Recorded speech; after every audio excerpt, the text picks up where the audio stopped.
नमस्कार साथियों। इतिहास इस बात का साक्षी है कि जिन्होंने अपने भूतकाल से नहीं सीखा, पास्ट से नहीं सीखा, उनको आने वाले समय में बड़ी चुनौतियों का सामना करना पड़ा और उन चुनौतियों के सामने वो कई बार नतमस्तक भी हुए। साथियों, दुनिया में सबसे पहले वैदिक धर्म आया और उसी के फॉलोवर्स थे। लेकिन जब से कट्टर विचारधाराओं का उद्गम हुआ, शुरुआत हुई, तो उसके प्रकोप में पूरी दुनिया आ गई।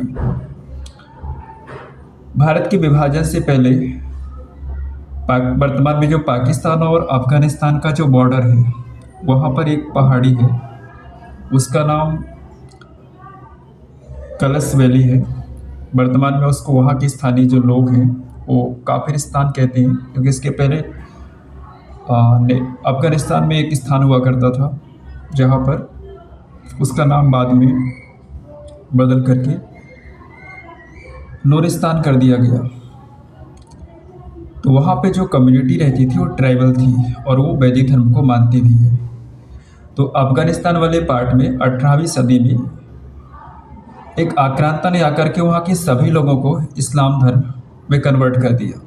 लेकिन जो पाकिस्तान वाले क्षेत्र में, वर्तमान में जो पाकिस्तान के क्षेत्र में कलश वैली है, वहाँ के लोगों को वह कन्वर्ट नहीं कर सका, क्योंकि उस समय का जो दौर था वो ब्रिटिश साम्राज्य के अधीन था।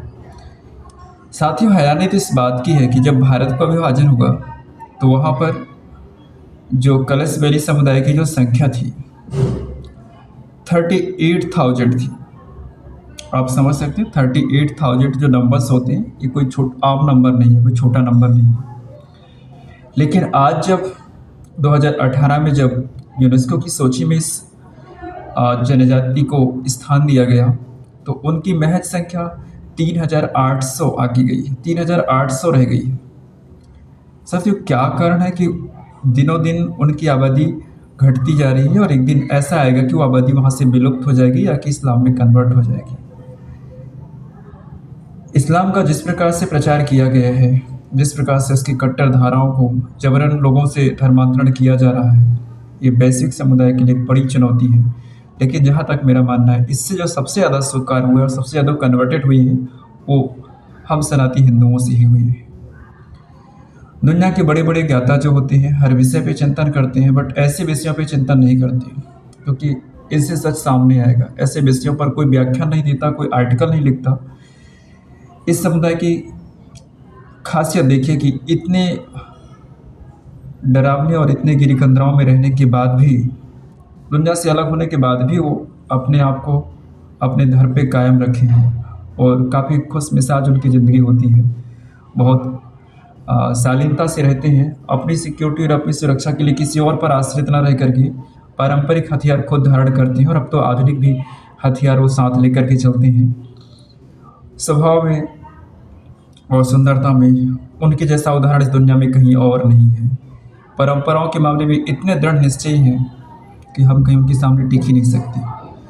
तो साथ ही ये समुदाय आज नहीं बल्कि बरसों से संकट में है और इनके खिलाफ, इनकी सुरक्षा के लिए आज तक किसी ने मुखर होकर के आवाज़ इंटरनेशनल फोरम पे कभी नहीं उठाया।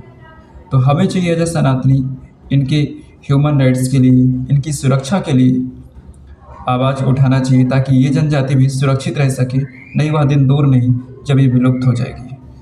साथियों, इस विषय पे तो मैंने इतना अभी रिसर्च किया है, अभी इस पर मेरी रिसर्च जारी है। यदि मुझे और भी जानकारी मिलेगी तो ज़रूर मैं आप तक शेयर करूँगा। नमस्कार।